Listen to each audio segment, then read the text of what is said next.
नमस्कार।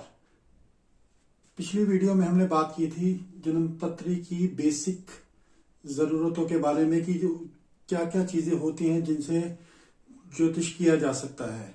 उसमें मैंने बताया था कि मोस्टली मुख्यतः सारा ज्योतिष 4 भागों पर आधारित है। 12 भाव, 12 राशियां, 9 ग्रह और 27 नक्षत्र। उनके संक्षिप्त सा परिचय भी पिछली बार मैंने दिया था। अब से उसमें हम थोड़ा सा विस्तार से बात करेंगे। सर्वप्रथम है 12 भाव। भाव होते क्या हैं? जन्म कुंडली में हम भाव देखते कैसे हैं? क्या ऐसी स्थिति होती है, कैसे हम जानेंगे कि कौन सा भाव है? 12 भावों की गिनती कहाँ से शुरू होती है? जब हम जन्म कुंडली का बेसिक सा स्ट्रक्चर खींचते हैं तो वो कुछ इस तरीके से होता है। इसमें कोई ग्रह नहीं लिखे हुए, कोई अक्षर नहीं लिखे हुए, कुछ नहीं है। ये खाली एक स्ट्रक्चर सा है जिसमें कुछ खाने से बने हुए हैं। अगर आप इन खानों को गिनेंगे तो आपको दिखेगा कि ये 12 खाने हैं। यही 12 खाने 12 भाव कहलाते हैं, जिनको हम भाव, घर, खाना या इंग्लिश में हाउस भी कहते हैं। तो इन्हीं 12 भावों के अंदर ही सारा ज्योतिष, सारा ब्रह्मांड समाया हुआ है। जो जितनी भी चीजें हैं, चाहे उसमें आपका कम्युनिकेशन है, पैसा है, धन है, स्वास्थ्य है, सब इन्हीं 12 भावों से देखा जाता है। तो अब 12 भाव हैं तो गिनती तो 1 से शुरू होगी। तो इसमें पहला भाव कौन सा हो सकता है? तो इसमें सबसे जो पहला भाव होता है, कुंडली का ऊपरी मध्य भाग, ये होता है पहला भाव। ऊपरी मध्य भाव में ये पहला भाव। अब पहला भाव हमने ये स्पॉट कर लिया, तो फिर दूसरा कौन सा होगा? दूसरा भाव, अब आपने घड़ी देखी होगी, घड़ी जो चलती है वो घड़ी पहले चलता है 1 2 3 4 5 6, उसको कहते हैं क्लॉकवाइज। बट जब हम भावों के अंदर गणना करते हैं, पहला भाव, दूसरा भाव, तीसरा भाव, चौथा भाव, तो उसमें गणना होती है एंटी क्लॉकवाइज। मतलब पहला भाव ये, दूसरा एंटी क्लॉक 2, फिर 3, फिर 4, 5, 6, 7, 8, 9, 10, 11 और 12। ये 12 भाव, ये भाव कुंडली बनी हुई है। इसमें कोई ग्रह नहीं लिखा हुआ है, वो बाद में आएंगे। क्या कौन सी राशि आएगी उसकी गणना अलग होती है, उसके बारे में भी थोड़ी सी चर्चा बाद में होगी। अब भावों के बारे में शुरुआत करते हैं। अब जैसे आपने देख लिया कि ये पहला भाव है, ये दूसरा भाव है। अब इनका, पिछली बार मैंने इनके नाम भी बताए थे, इस बार भी इनके नाम लिख देता हूं दोबारा से, ताकि थोड़ा सा रिमाइंडर हो जाए, याद हो जाए।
ये इनके 12 नाम हैं। तन, धन, सहज, सुख, रोग, कलत्र, आयु, भाग्य, कर्म, आय और व्यय। भावों के अंदर इनके कोई अक्षर नाम नहीं होते। ये आपको वैसे ही अंदाजे से याद रखना होता है कि ये, इसकी जब बात हो रही है तो ये पहला ही भाव है, जब इसकी बात होगी तो ये 7वां ही भाव है, इसकी बात होगी तो ये 10वां ही भाव है। तो सीधी सीधी गिनती यही होती है, 1 2 3 4 5 6 7 8 9 10। इनका कुछ भी गणना बदलती नहीं है, स्थिर रहती है। जैसे राशियों के स्वामी होते हैं, जैसे नक्षत्रों के स्वामी होते हैं, जैसे मैंने पिछली बार आपको बताया था, नक्षत्रों के 27 नक्षत्रों के 9 ग्रह स्वामी होते हैं। भावों के स्थिर कारक होते हैं। जैसे पहला भाव है तो इसका स्थिर कारक सूर्य ही होगा। दूसरा भाव है उसका स्थिर कारक बृहस्पति भी होगा। तो इस तरीके से इनके स्थिर कारक होते हैं। प्रथम भाव है तन भाव, इसका एक अलग से नाम और भी होता है, इसको लग्न भाव भी बोलते हैं। जब कभी हम बात करते हैं तो कहते हैं लग्नेश, लग्न में ये ग्रह, लग्न में ये राशि, तो ये लग्न, इस प्रथम भाव को लग्न भी कहते हैं। इसकी बहुत ज्यादा इंपॉर्टेंस है। आइए अब थोड़ा सा भावों में विस्तार लेते हैं। बात करते हैं प्रथम भाव की। जैसा कि मैंने आपको बताया कि पहला भाव तनु भाव होता है, इसको लग्न भाव भी बोलते हैं, इंग्लिश में असेंडेंट बोलते हैं।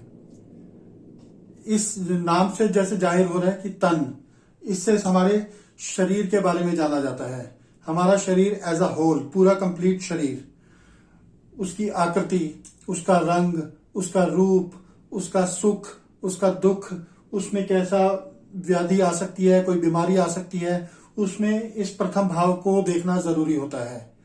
प्रथम भाव का भाव कारक होता है, स्थिर कारक होता है सूर्य। जब आप प्रथम भाव का एनालिसिस करेंगे, विश्लेषण करेंगे, तो आपको सूर्य का उसके साथ ही साथ विश्लेषण करना भी जरूरी होता है। अगर दोनों में एफ्लिक्शन होगा, दोनों में कोई ना कोई पाप ग्रहों का प्रभाव होगा, तो आपके शरीर में कोई बीमारी आ सकती है, कोई शरीर में कष्ट हो सकता है। इस भाव से मस्तक को देखा जाता है, इस भाव से सिर को भी देखा जाता है, इस भाव से सिर के बाल देखे जाते हैं, इस भाव से आपका चेहरा, आपका रंग, आपका रूप, सारा कुछ इस भाव से ही देखा जाता है। ये शरीर कुंडली का बहुत ही प्रोमिनेंट, बहुत ही इंपॉर्टेंट भाव होता है। इसमें किसी भी तरह की कमी शरीर में कमी दे सकती है, आत्मविश्वास में कमी दे सकती है, बीमारियों से लड़ने की ताकत में कमी दे सकती है। तो इसको देखना बहुत जरूरी होता है। इसके ऊपर शुभ प्रभाव का होना बहुत आवश्यक है। दूसरा भाव धन भाव, ये हमारे कुंडली का दूसरा भाव है, जिसे धन भाव भी कहते हैं। इसका एक दूसरा नाम कुटुंब भाव भी है, इसका एक नाम मारक भाव भी है। इस भाव से आपका धन, दौलत, आपकी प्रारंभिक शिक्षा जो आपकी घर के अंदर होती है, बच्चे की, जैसा बच्चा पैदा हुआ तो 2-3 साल तक वो तो स्कूल जाता नहीं है, तो जो बेसिक शिक्षा होती है, प्रारंभिक शिक्षा होती है, वो दूसरे घर से देखी जाती है, जो कि शिक्षा उसे माता पिता से संस्कार के रूप में मिलती है। इसे संस्कार का भाव भी कहा जाता है। इससे हमारा बैंक बैलेंस देखा जाता है, हमारे घर में ज्वेलरी कैसी हो सकती है वो देखी जा सकती है। इस पे आपके दाहिना नेत्र, ये हमारे दाहिने हिस्से को रिप्रेजेंट करता है, तो हमारी दाहिनी आंख इससे देखी जाती है। हमारे विजन का कारक ये हो सकता है। ये हमारा मुख का कारक है, हमारी वाणी का कारक है। मुख के अंदर दांत, जीभ, नाक भी इसी द्वितीय भाव से देखा जाता है। द्वितीय भाव का स्थिर कारक बृहस्पति होता है एज अ होल। परंतु जब हम इसमें द्वितीय भाव से वाणी की जब चर्चा करते हैं, वाणी के बारे में देखते हैं या मुख के बारे में देखते हैं, तो यहां पर उसका कारक होता है बुध। बुध वाणी का कारक हो जाता है। धन का धन भाव है, परिवार का भाव है, कुटुंब का भाव है, तो वहां कारक होता है बृहस्पति। इस भाव के 2 कारक बन जाते हैं इस तरीके से, बृहस्पति और बुध। अब बात करते हैं तीसरे भाव की, सहज भाव। इसको सहज भाव कहा जाता है, इसका दूसरा नाम पराक्रम भाव भी है। इस भाव से हम अपने छोटे भाई बहन, अपना पराक्रम, अपने पड़ोसी, अपनी यात्रा, मूवमेंट, छोटी यात्राएं तीसरे भाव से देखते हैं। तीसरा भाव हमारी मानसिक इंक्लिनेशन का भी है। हमारा इंटरेस्ट किस चीज में हो सकता है, हमारे शौक क्या हो सकते हैं, हमारा शौक का भाव है। हमारी पसंद नापसंद का भाव भी ये तीसरा भाव हो जाता है कि हम किस काम को शौक से करते हैं, तो वो उसको जब देखते हैं तो वो तीसरा भाव होता है। अगर ये छठे भाव से कनेक्टेड हो तो ये हमारे स्पोर्ट्स का भाव भी हो जाता है, क्योंकि स्पोर्ट्स, किसी भी खेल को करने के लिए पराक्रम की आवश्यकता होती है, तो स्पोर्ट्स का भाव भी तीसरे भाव से कनेक्टेड होता है। इससे हमारे धैर्य को देखा जाता है। तीसरा भाव कान, गला, हमारी बाजू, कंधे तीसरे भाव से देखे जाते हैं। छोटी यात्रा, मूवमेंट, गति, ये सारी तीसरे भाव से आती हैं। तीसरे भाव के अंदर पाप ग्रहों का होना शुभ माना जाता है, क्योंकि तीसरे भाव को एक अशुभ भाव के तौर पे जाना जाता है, और अशुभ भाव के अंदर जब अशुभ ग्रह बैठते हैं तो वो अशुभ ग्रह उसकी अशुभता को नष्ट कर देते हैं। इसलिए तीसरे भाव के अंदर अशुभ ग्रहों का होना शुभ माना जाता है। आज इन्हीं 3 भावों के ऊपर विचार किया है। आप इनको पढ़िए, समझिए, इसके नोट्स जरूर बनाइए।